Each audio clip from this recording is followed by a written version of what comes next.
Good morning, everyone. Welcome back to Raw Sports Talk. This is going to be another one of those prediction episodes. And in this episode, we're going to be talking about the second-year quarterbacks and what quarterbacks I think are going to have the second-year slump, which is going to cause them to lose their job, and what quarterbacks are actually going to succeed because the teams are building around them. Unfortunately, this isn't a very level playing field because guys like Kyler Murray and Daniel Jones were drafted in the first round. So there is hope from the franchise that these guys are going to be the guy. And then there's guys like Drew Lock, who was taken in the second round, and then Gardner Minshew, who was taken in the sixth round, who tends to be like a bit of a gem, and everyone's not sure if he's going to turn out to be like the next Tom Brady. So we're going to go over the stats really quick on what these guys did last season.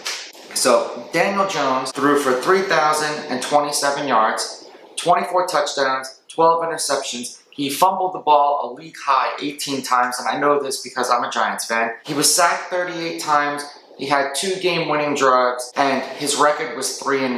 Not very impressive. As far as his wins and loss record, it's not very impressive. The next guy on the list is going to be Kyler Murray. He threw for 3,722 yards, 20 touchdowns, 12 interceptions. He was sacked 48 times. He had 2 game-winning drives. Of course, he was the number 1 overall pick, and his team went 5-10-1 with him. Then there's Drew Lock. He's played in 5 games. He threw 7 touchdowns, 3 interceptions. He threw for 1,020 yards. He was only sacked 5 times, and he went 4-1. If you're a Broncos fan, I could understand why I was getting attacked as much as I was when I was saying what I was saying about Drew Lock. And if you don't know, you should go back into my other videos where I predicted the records for the Denver Broncos. And then last but not least on this list, we're going to have Gardner Minshew. He threw for 3,271 yards, 21 touchdowns, 6 interceptions. He was sacked 33 times. He had 3 game-winning drives, which was more than the other rookies in his class. And his record was 6-6, so he was 500.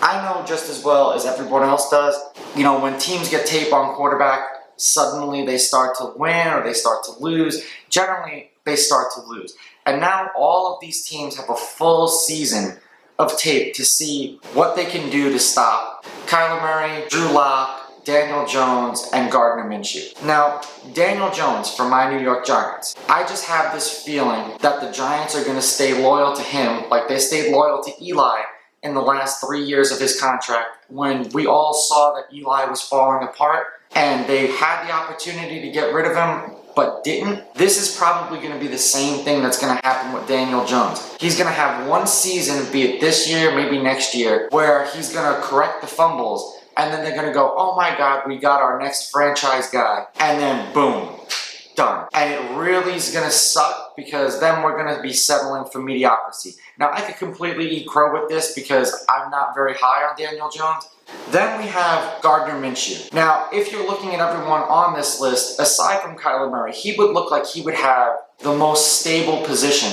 But unfortunately, it's the Jacksonville Jaguars. And we know that they have been shit, they are shit, and the only reason why Blake Bortles did as well as he did is because they had that great defense. They had a fire sale, they traded everyone away, he went 6-6. So if he goes 3-13 this year or 2-14, they're replacing his ass next year in the draft because they're probably going to have a chance to draft Trevor Lawrence or any one of the other quarterbacks who just pop up and have a wonderful season next year, provided there is a college football season next year. Now we've got the guy who's been giving me the most heat on Instagram. And if you guys don't follow me on Instagram, go follow me on Instagram at Raw Sports Talk. And this is Drew Lock. And it's an unfair bias compared to the other quarterbacks because 2 of them were drafted in the first round.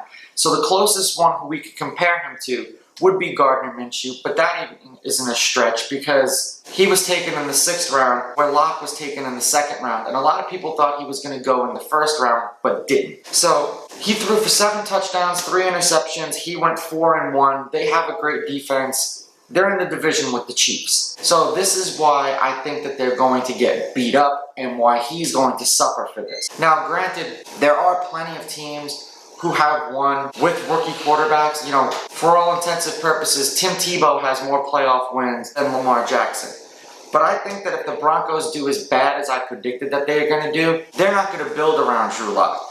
and 5 games is a small sample size to really judge him. Yes, he went 4-1, and he threw for 1,020 yards, but he averaged like 200 yards a game. I get it with that great defense. You don't have to do very much, and you have Philip Lindsay. You know, Mark Sanchez went to 3 straight AFC championship games. I have a very strong suspicion that that's going to be more so what's going to happen with Drew Lock, where they're going to realize that they have the running game, they have the defense, they just need someone to manage the game. It took them winning the Super Bowl the last time with going and getting an aged veteran, which, if you didn't see my videos, go check out my other video on what 13 teams I think are going to have a new quarterback next year. Spoiler alert, the Broncos are on it. I think that they're going to end up replacing Lock with someone who's more established because they're going to want to go and win now. Truthfully, of this list, I think that there's probably going to be only one quarterback who's going to end up keeping his job long term, and it pains me to say that, but it's going to be Kyler Murray, just because the Cardinals brought in Cliff Kingsbury. He wanted him in college, he didn't get him. There's a love affair there. They're drafting the weapons around him.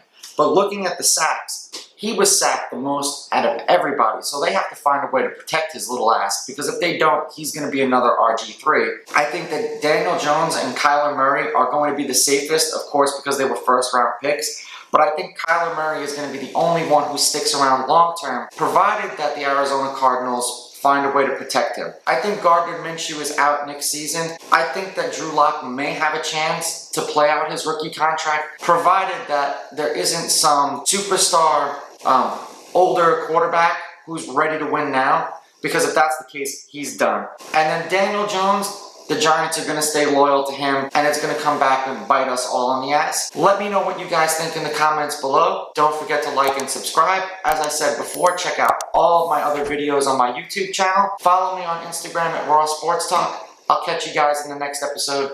I'm out. Baby, I like it raw.